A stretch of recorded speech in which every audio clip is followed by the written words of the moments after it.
Reste au contact de ce monde immobilier et on tourne une page d'histoire comme régulièrement avec Nicolas Pécourt. Bonjour Nicolas. Bonjour. Pour le Crédit Foncier dont vous dirigez la communication et régulièrement vous venez nous dresser le portrait de grands noms qui ont fait l'histoire de l'immobilier, de ce monde un petit peu particulier. On a parlé du baron Haussmann, des frères Pereire ou encore du Corbusier. Ce matin, on a une personnalité dont le nom est peut-être un petit peu moins familier à tout le monde.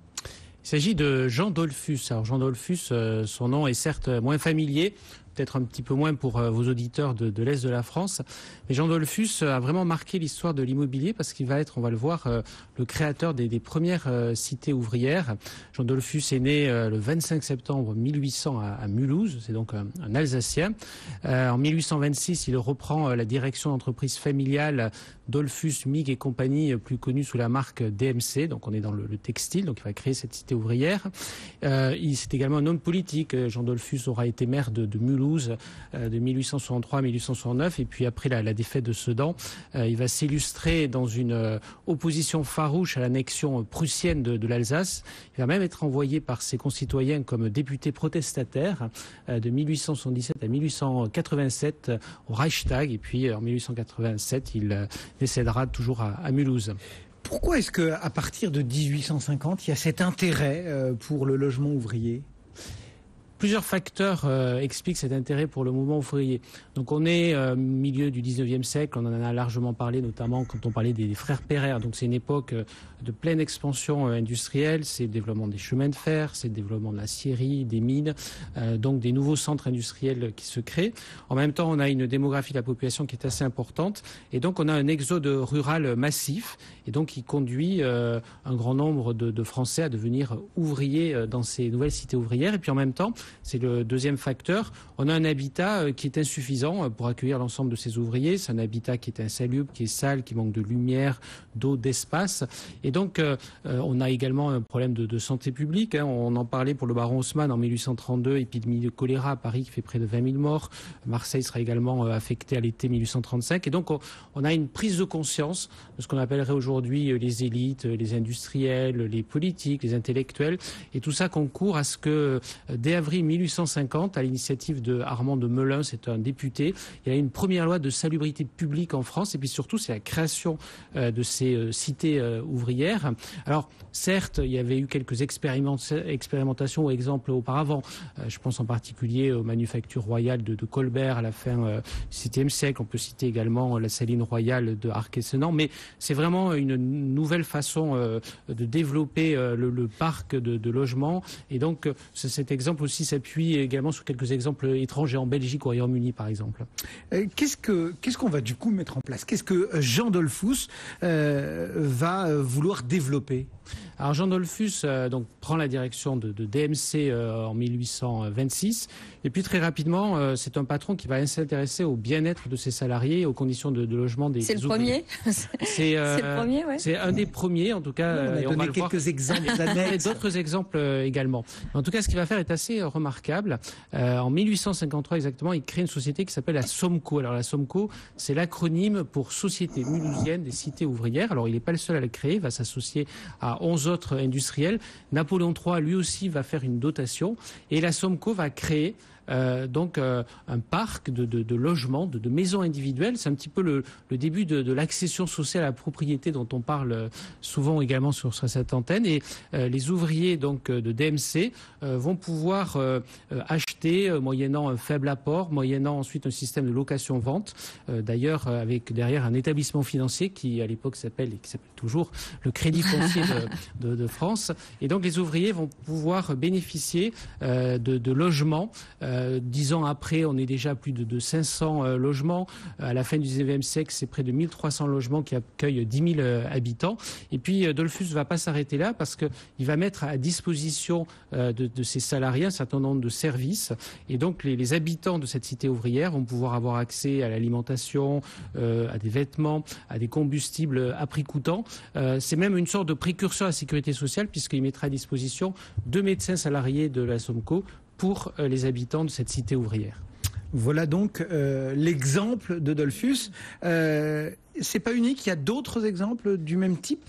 Alors il y a d'autres exemples, on ne va pas tous les reprendre, ce serait un peu long, mais prenons le cas par exemple de Paris. Alors il y a une cité ouvrière au 58 rue de Rochechouart qui est qualifiée qui s'appelle la cité Napoléon, puisqu'à l'époque c'était Louis-Napoléon Bonaparte qui n'était pas encore empereur, on est en 1849, qui en est à l'initiative et qui va se construire pour accueillir dès 1853 des ouvriers d'une usine à gaz qui se situait à proximité. Un autre exemple, c'est l'avenue Daumesnil. Donc là on est au moment de l'exposition universelle de 1867. Et là aussi, donc, Paris va construire une cité ouvrière. Alors, d'autres exemples en dehors de Paris. Un exemple, par exemple, pour tous ceux qui sont gourmands et qui aiment le chocolat, c'est par exemple les meuniers. Alors, les meuniers, c'est les créateurs des tablettes de chocolat. Ouais, le chocolat Meunier. 1933 ou 34. Et la famille Meunier, donc on est à Noisiel, c'est à un peu plus de 20 km de Paris, va décider en 1874 donc de construire pour ces 1700 ouvriers et salariés une cité ouvrière. On peut citer encore l'exemple de Gaudin avec le fameux familistère de Guise. Donc là, c'est la fabrication de poêles.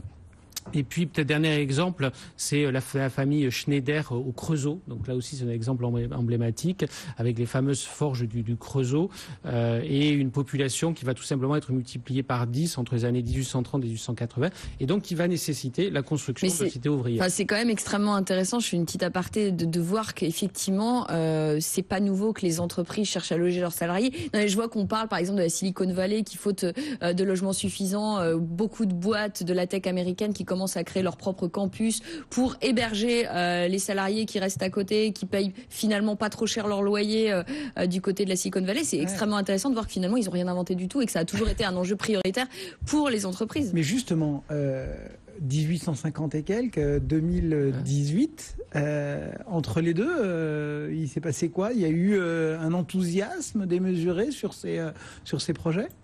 Alors, il y a eu un développement assez important. Alors, si je reprends le parallèle, on en parlait pour les frères Pereire. À l'époque, les chemins de fer en 1850 étaient peut-être assimilé à ce qu'on a connu par exemple à l'Internet des années 2000. Et effectivement, on voit bien des sociétés qui sont soucieuses du bien-être de leurs collaborateurs et donc qui vont mettre à leur disposition des logements. Alors, pour répondre directement à Cédric, entre-temps, il y a par exemple en 1894 la fameuse loi de Siegfried sur les HBM, habitations bon marché, donc c'est les précurseurs des HLM. Et Jules Siegfried, qui à l'époque est le député maire du Havre, dont on pourra parler prochainement, est très inspiré justement par l'expérience de Jean Dollfus. On peut citer tout au long du 19e, 20e siècle les exemples des charbonnages, l'exemple également des chemins de fer qui quelque part aujourd'hui façonnent le paysage français, notamment dans l'Est ou dans le nord de la France ou dans les cités minières. Songez par exemple les charbonnages de France, il y a encore 20 ans, détenaient près de 70 000 maisons réparties dans 130 communes. Donc on voit que ça a joué un rôle extrêmement important. Et puis il y a également d'autres initiatives qui sont nées pendant la Seconde Guerre mondiale, en 1943, à l'initiative de l'industrie textile de Roubaix. C'est la création du 1% logement qui va être développé et institutionnalisé en 1953. Bon, on a l'impression que tout le monde était unanime et pourtant il y en a quelques-uns qui ont croisé un peu le fer avec toutes ces initiatives.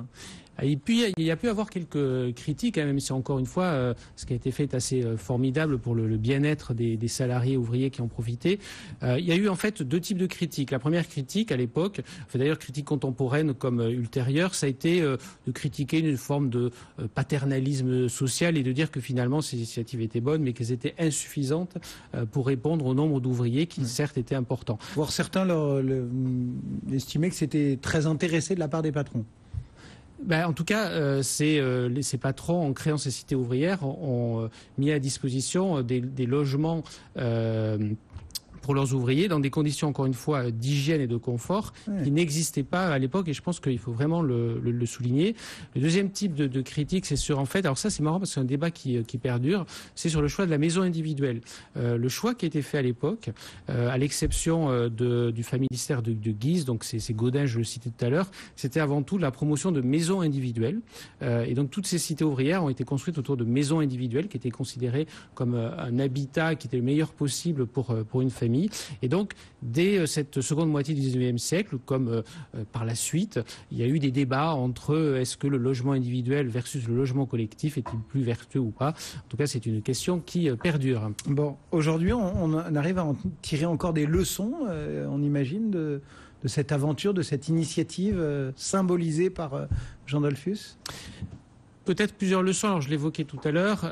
Cette initiative va donner lieu ensuite au système que l'on connaît aussi aujourd'hui du logement social. Elle va donner lieu au 1% Action Logement.